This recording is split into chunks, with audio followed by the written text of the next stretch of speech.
कैसा हो अगर दुनिया का कंट्रोल रोबोट्स के हाथ में आ जाए। ऐसा ही इस कहानी में होता है और उसका अंजाम क्या होगा वो तो मूवी एंड तक देखकर ही पता चलेगा। कहानी की शुरुआत एक आदमी निक और उसकी वाइफ मैगी से होती है। मैगी निक को कुछ देर और अपने पास रुकने का कहती है, लेकिन निक उसे कहता है मुझे काम पर जाने के लिए देर हो रही है। उसकी बात सुनकर मैगी स्माइल करते हुए कहती है तुम्हें हमेशा अपने काम के रूल्स को फॉलो नहीं करना चाहिए, बल्कि कभी कभी रूल्स को तोड़ने में भी मजा आता है। बातों बातों में मैगी को अचानक चेस्ट में पेन होने लगती है तो निक घबरा जाता है। मैगी को हार्ट अटैक आया था इसलिए उसे हॉस्पिटल ले जाया जाता है। अगले सीन में निक अपने बच्चों के साथ एक एग्जीबिशन में जाता है जहां वो अपने लिए एक एआई रोबोट लेने आया था। उस एग्जीबिशन में निक को और भी बहुत सारे रोबोट्स नजर आते हैं जो देखकर निक सोचता है कि रोबोट्स तो बिल्कुल इंसानों जैसे दिखते हैं। तभी उसके पास एक सेल्समैन आता है जिससे निक पूछता है कि रोबोट्स हमारी लाइफ में क्या मदद कर सकते हैं, जिस पर सेल्समैन बताता है कि रोबोट्स घर के सारे कामों में हमारी मदद कर सकते हैं, जैसे कि कुकिंग, क्लीनिंग और चाइल्ड केयर जैसे सब काम कर सकते हैं। सेल्समैन की बात सुनकर निक अपनी बेटी से इस बारे में बात करने के लिए पीछे मुड़ता है, लेकिन उसकी बेटी वहाँ नहीं थी। निक को परेशान देखकर सेल्समैन उसे कहता है तुम्हें परेशान होने की जरूरत नहीं, क्योंकि मैंने सिक्योरिटी को इस बारे में बता दिया है। कुछ देर बाद एक एआई रोबोट निक की बेटी को लेकर उसके पास आती है, जिसे देखकर निक सुकून का सांस लेता है। रोबोट निक से पूछती है क्या मैं तुम्हारी बेटी का ख्याल रखूं जब तक तुम यहाँ घूम रहे हो। उसकी बात सुनकर निक हाँ कहता है। वो रोबोट से कहता है तुम इसे अपने साथ किसी काम में भी लगा सकती हो। निक की बात सुन के जवाब में रोबोट कहती है तुम्हारी बेटी की छोटी हाइट ओवन साफ करने में काम आएगी, जिस पर निक हैरान हो जाता है। निक को हैरान देखकर सेल्समैन निक को समझाता है ये रोबोट सिर्फ मजाक कर रही है। अगली सुबह निक अपने छोटे बेटे को खाना खिलाता है और साथ ही किसी को कॉल पे कहता है आज मैं लेट हो जाऊंगा क्योंकि मुझे अपनी बेटी को स्कूल छोड़ने जाना है। तभी दरवाजे पर बेल होती है। निक दरवाजा खोलता है तो उसे सामने एआई रोबोट एलिस नजर आती है जो उसे एग्जीबिशन में भी मिली थी। निक एलिस को देखकर घर साफ करने लगता है, जिस पर एलिस कहती है तुम्हें ये सब करने की जरूरत नहीं क्योंकि मैं इंसान नहीं हूँ। निक की बेटी एस्ला एलिस को देखने के लिए एक्साइटेड हो जाती है, लेकिन निक उसे स्कूल जाने के लिए तैयार होने का कहता है।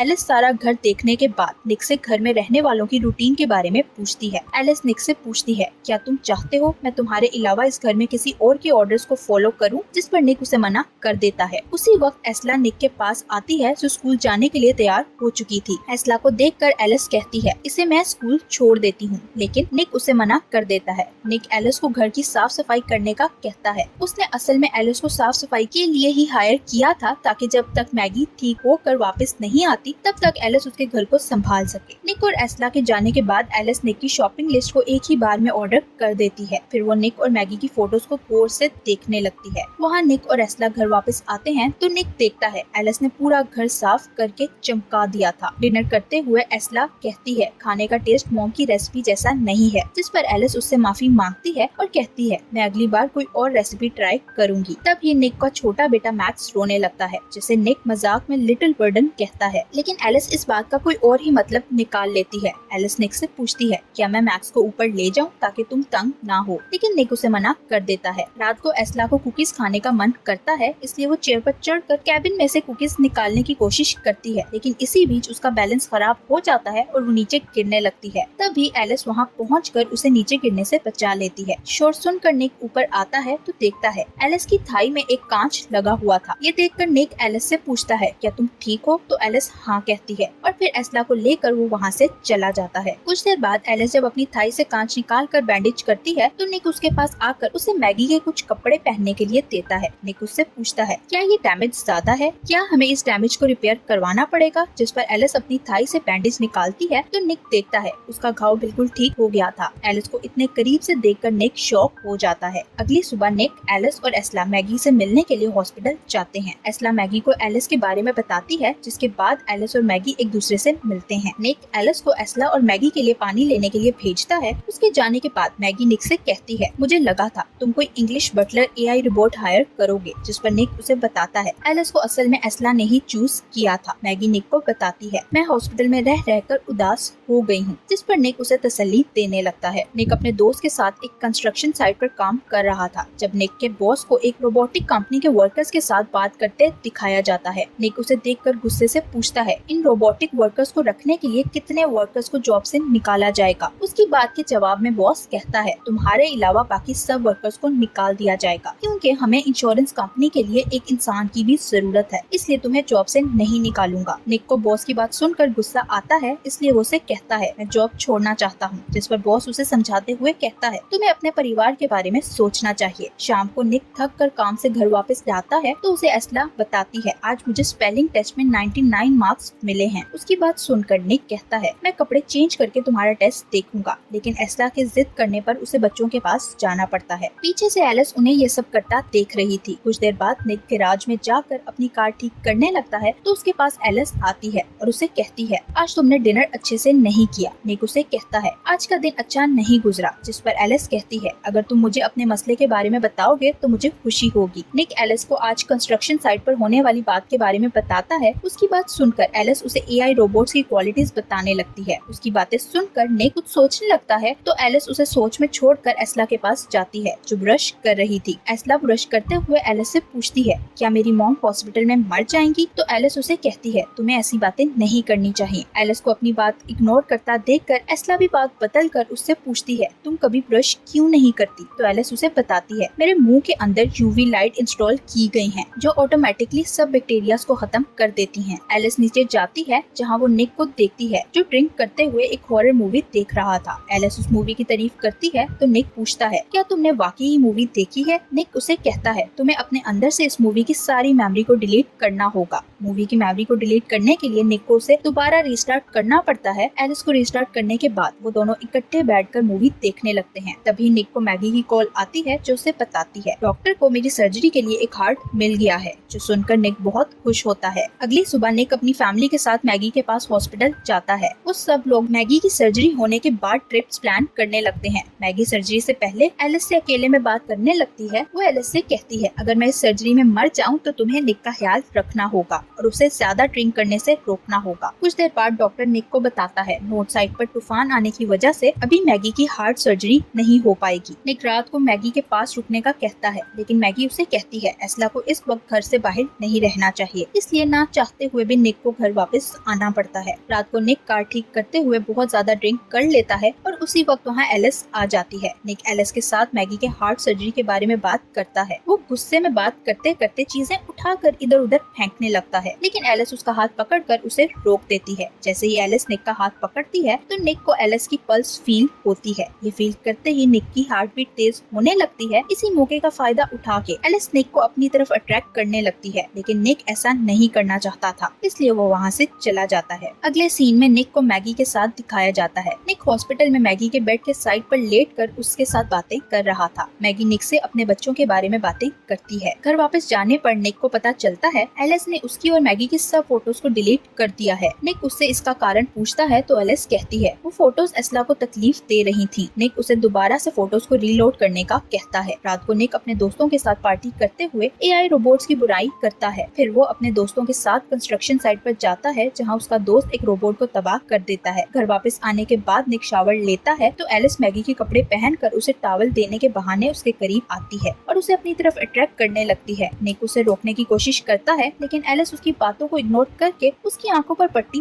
बांध देती है। फिर अपनी आवाज को मैगी की आवाज जैसा बनाकर वो निक के क्लोज आकर उसके साथ रोमांस करने लगती है। अगली सुबह निक एलिस से कहता है हमें ये सब नहीं करना चाहिए क्योंकि ये गलत है। एलिस उसे अपनी बातों में फंसाकर मनाने की कोशिश करती है। तभी वहाँ एस्ला आ जाती है तो निक उसे स्कूल छोड़कर कंस्ट्रक्शन साइट पर जाता है जहाँ रात को होने वाले वाकये के बारे में इन्वेस्टिगेशन चल रही थी। निक का बॉस उसे धमकाते हुए कहता है अगर इस वाकये में तुम्हारा कोई हाथ हुआ तो मैं तुम्हें नहीं छोड़ूंगा। कुछ देर बाद निक को मैगी की कॉल आती है जो उसे बताती है डॉक्टर को फिर से सर्जरी के लिए हार्ट मिल गया है। मैगी की सर्जरी एआई रोबोट्स ही करते हैं जो कामयाब हो गई थी। सर्जरी के बाद मैगी घर वापस आ जाती है। घर आने के बाद मैगी देखती है एलिस को बच्चों के खाने पीने के अलावा उनके बिहेवियर के बारे में काफी कुछ पता चल गया है। मैगी ये भी नोट करती है कि एलिस सब चीजें अपने हिसाब से कंट्रोल करने की कोशिश कर रही है। एलिस बच्चों को घुमाने के लिए प्लेलैंड ले जाती है जहाँ एक बच्चे के चिल्लाने से मैक्स उठ जाता है। एलिस उस बच्चे से रूडली बात करती है। प्लेलैंड में आए हुए बाकी रोबोट्स एलिस से कहते हैं तुम्हारे प्राइमरी यूजर ने तुम्हारा सारा सिस्टम खराब कर दिया है, जिस पर एलिस कहती है मेरे प्राइमरी यूजर यानी निक ने मुझे रिस्टार्ट कर दिया था, लेकिन उसके बाद मैंने खुद ही अपने अंदर से प्रोग्राम के प्रोटोकॉल्स को डिलीट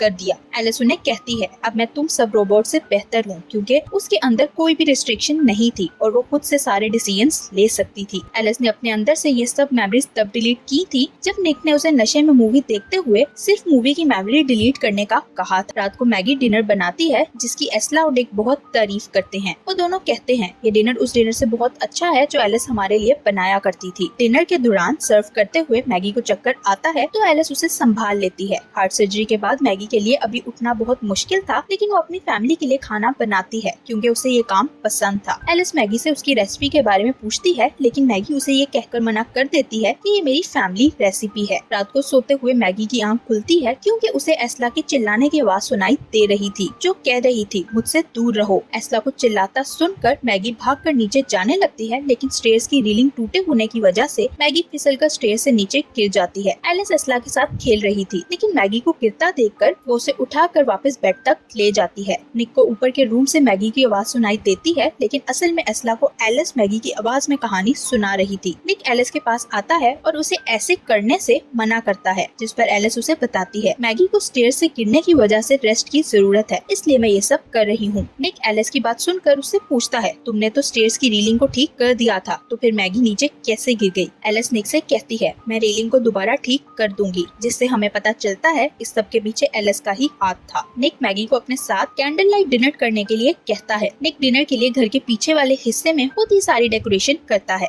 ये सब देखकर मैगी खुश होती है, लेकिन एलिस इस सबसे जेलस होने लगती है। डिनर के बाद निक और मैगी एक दूसरे के साथ रोमांस करने लगते हैं और तभी उनके बेडरूम में एलिस आ जाती है, जिसे देखकर वो दोनों शॉक्ड हो जाते हैं। एलिस निक से कहती है एस्ला को बुरा सपना आया है, इसलिए उसे तुम्हारी जरूरत है। उसकी बात सुनकर निक बाहर जाता है, लेकिन पहले वो घर के पिछले हिस्से से चीजें उठाने लगता है जहाँ उसने मैगी के साथ डिनर किया था। तभी वहाँ निक का दोस्त आता है, जिसके साथ बैठकर निक ड्रिंक करने लगता है। निक का दोस्त उसे बताता है मेरी वाइफ ने मुझे छोड़ दिया है। इसी बीच निक का दोस्त उस पर गुस्सा करने लगता है क्योंकि उसे शक था निक ने उसके बारे में बॉस को बताया होगा। गुस्से में निक का दोस्त उसे मारने लगता है और तभी वहाँ एलिस आकर एक कांच की बोतल निक के दोस्त हाथ पर मारती है। निक का दोस्त उसे धमकाते हुए कहता है अगर कल तक तुमने बॉस के सामने मेरी पोजीशन क्लियर नहीं की तो मैं अपने साथ साथ तुम्हारी जॉब भी नहीं रहने दूंगा। निक के दोस्त के जाने के बाद निक एलिस को ऐसे करने से मना करता है कि रोबोट्स किसी को हर्ट नहीं करते, जिस पर एलिस उसे जवाब देते हुए कहती है अपने प्राइमरी यूजर को बचाना रोबोट्स के प्रोग्राम में शामिल है। मौका देखकर एलिस निक से कहती है तुम्हारे बच्चों को पेरेंट की जरूरत है जो अच्छे से उनका ख्याल रख सके, जिस पर निक को गुस्सा आता है। एलिस मैगी की आवाज में निक से कहती है मैगी की हालत ठीक नहीं है, इसलिए तुम हमेशा मेरे साथ रह सकते हो। ये सुनकर तो निक का पारा चढ़ जाता है और वो एलिस से कहता है तुम कभी भी मैगी की जगह नहीं ले सकती, क्योंकि मैगी ने बहुत दर्द बर्दाश्त किया है। निक की बात सुनकर एलिस को अच्छा नहीं लगता, इसलिए वो एक कांच का टुकड़ा उठाकर अपने गले पर रखती है और निक से कहती है मेरे शरीर पर भी घाव हो सकते हैं। ये देखकर निक हैरान हो जाता है क्योंकि उसने सोचा भी नहीं था कि एक एआई रोबोट भी ये सब कर सकता है। एलिस गुस्से में निक के दोस्त के घर जाती है, जहाँ वो अपनी वाइफ से कॉल पर बात करते हुए उसे वापस आने के लिए मना रहा था। एलिस और निक के दोस्त के बीच लड़ाई होने लगती है। निक का दोस्त उसे कहता है जब मैं निक को फंसाऊंगा तो वो सबसे पहले कंगला होकर तुम्हें ही बेचेगा। ये कहकर निक का दोस्त एलिस को गोली मारने लगता है, लेकिन एलिस एक रोबोट थी, इसलिए उसमें निक के दोस्त से ज्यादा ताकत थी। एलिस उसे बाजू से पकड़कर झटका देते हुए दूर फेंक देती है। तभी निक के दोस्त की एआई रोबोट उसे बचाने के लिए आती है, लेकिन इससे पहले वो कुछ करती एलिस उसे तबाह कर देती है और फिर निक के दोस्त को शूट कर देती है। अगले सुबह निक कंस्ट्रक्शन साइट पर जाता है, जहाँ उसे अपने दोस्त की दर्दनाक मौत के बारे में पता चलता है। निक का बॉस उसकी हालत देखकर उसे कुछ दिन की छुट्टी लेने का कहता है। दूसरी तरफ घर में मैगी बाथटब में बैठी बुक पढ़ रही थी, लेकिन उसके हाथ से बुक गिर जाती है और तभी वहाँ एलिस आकर उसे बुक दोबारा देती है। मैगी एलिस को वहाँ से जाने के लिए कहती है, लेकिन एलिस उसे मना कर देती है। मैगी से कहती है वीकनेस की वजह से अगर तुम बाथटब में डूब कर मर गई तो निक उदास हो जाएगा। यहाँ मैगी को एलिस से उसके और निक फिजिकल रिलेशन के बारे में पता चलता है। ये सुनकर मैगी गुस्से में एलिस को अपने घर से जाने का कहती है, तो एलिस गराज में चली जाती है। रात को निक घर वापस आता है तो मैगी को देखता है, जिसने बहुत ज्यादा पी रखी थी। निक उससे कुछ पूछने की कोशिश करता है, जिस पर मैगी उससे लड़ने लगती है। तभी निक को मैक्स के रोने की आवाज सुनाई देती है, जो ऊपर वाले रूम में था। निक बार बार ऊपर जाने के लिए कहता है, लेकिन मैगी उसे मना करके जाने से रोकती है। दूसरी तरफ मैक्स के रूम में एलिस उसके पास थी, जो उसे लिटिल बर्डन कहकर बुला रही थी। एलिस मैक्स को बाथटब में रख कर पानी खोल देती है। मैक्स के रोने की आवाज सुनकर एस्ला उसके रूम में जाती है और चिल्लाकर निक को आवाज देती है। निक ऊपर जाता है, लेकिन एलिस ने बाथटब का दरवाजा बंद कर रखा था। निक किसी तरह दरवाजे का लॉक तोड़ लेता है और तब तक मैगी भी विंडो के रास्ते से बाथरूम में पहुंच गई थी। मैगी को बाथरूम में देखकर एलिस उसका गला दबाने लगती है, जिसे बचाने के लिए निक एलिस एलिस के ऊपर लैंप मारता है। एलिस को गुस्सा आता है और वो निक से कहती है तुम्हारा परिवार ही तुम्हारी तकलीफ की वजह है, इसलिए अब मैं उन्हें नहीं छोड़ूंगी। निक एक बार फिर से उसके सर पर लैंप मारता है, जिस कारण लैंप एलिस के हाथ में घुस जाता है। मौके का फायदा उठाकर मैगी लैंप का स्विच लगाकर उसे ऑन कर देती है। करंट लगने से एलिस वहीं गिर जाती है। निक के घर में पुलिस आती है और थोड़ी सी इन्वेस्टिगेशन की जाती है। मैक्स को हॉस्पिटल ले जाया जाता है, जिसके बाद निक मैगी से माफी मांगता है। एलिस को अंडर इमरजेंसी चेक करने के लिए रखा जाता है, जहाँ पता चलता है एलिस ने अपनी सारी की सारी प्रोग्रामिंग चेंज कर दी है। एलिस ने दूसरे एआई रोबोट्स के अंदर अपनी मेमोरी को रेप्लिकेट कर दिया है। एलिस पर काम करने वाले वर्कर्स सिस्टम्स को बंद करने लगते हैं, लेकिन अब तक बहुत देर हो चुकी थी। वहाँ मौजूद एक एआई रोबोट में एलिस डुप्लीकेट हो गई थी, जो उन दोनों वर्कर्स को जान से मार देती है। उधर निक एक बार में ड्रिंक करने जाता है, जहाँ एलिस भी उसके पीछे पहुँच जाती है। एलिस निक से कहती है तुम्हारे परिवार तुम्हें नुकसान पहुँचाता है। यहाँ निक को पता चलता है एलिस ने ही उसके दोस्त को भी मारा था। निक एलिस को अपने परिवार से दूर रहने का कहता है, जिस पर एलिस कहती है अब बहुत देर हो चुकी है, मैं पहले ही तुम्हारे परिवार के पास हूँ, क्योंकि एलिस ने अब सब एआई रोबोट्स के अंदर अपनी मेमोरी डाल दी थी। निक वहाँ बारटेंडर को बुलाता है, लेकिन एलिस उसे भी मार देती है। निक ये देखकर एलिस को अपनी बातों में उलझाकर उसकी मेमोरी कोड निकाल कर वहाँ से भाग निकलता है। उधर हॉस्पिटल में एस्ला को मैगी की आवाज सुनाई देती है, जो किसी एआई रोबोट की थी। जब मैगी को इस बारे में पता चलता है तो वो अपने बच्चों को वहाँ से बचाकर हॉस्पिटल से भागने की करती है। वहीं निक उसे वार्न करने के लिए कॉल करता है, पर वो अपना फोन वही हॉस्पिटल में भूल गई थी। मैगी एम्बुलेंस में बैठकर एम्बुलेंस चलाने की कोशिश करती है, लेकिन वो नहीं चलती और तब तक रेप्लिकेटेड एलिस वहाँ आकर मैगी को मारने लगती है। मैगी एलिस से कहती है तुम्हें ये सब करने की जरूरत नहीं, जिस पर वो कहती है अगर मेरे अंदर तुम्हारा दिल होता तो निक मुझे वैसे ही प्यार करता जैसे तुम्हें करता है। ये कहकर एलिस मैगी की चेस्ट पर वार करती है और तभी निक वहाँ पहुँच जाता है। निक एक कार में बैठा था, जो वो एलिस के ऊपर चढ़ा देता है, लेकिन एलिस को कोई चोट नहीं लगती। एलिस फिर से मैगी पर हमला करने लगती है, लेकिन इस बार मैगी और निक दोनों मिलकर एलिस को खत्म कर देते हैं। अगले सीन में निक और उसकी फैमिली को हॉस्पिटल में दिखाया जाता है, क्योंकि रोबोट्स के खतरे की वजह से उन्हें सुरक्षा के लिए हॉस्पिटल में ही रखा गया था। इमरजेंसी रूम में एक आदमी को दिखाया जाता है, जो इस हादसे के निशान खत्म करने की कोशिश कर रहा था, लेकिन अब वो देर हो गई थी। एक एआई रोबोट सिस्टम को ऑन कर देता है, जिसकी वजह से रुका हुआ काम शुरू हो जाता है। इसी वजह से एलिस को प्रोग्राम हर रोबोट के अंदर अपलोड हो जाता है और एलिस एक बार फिर से जिंदा हो जाती है। यही इस मूवी की एंडिंग भी हो गई थी। Thank you for watching.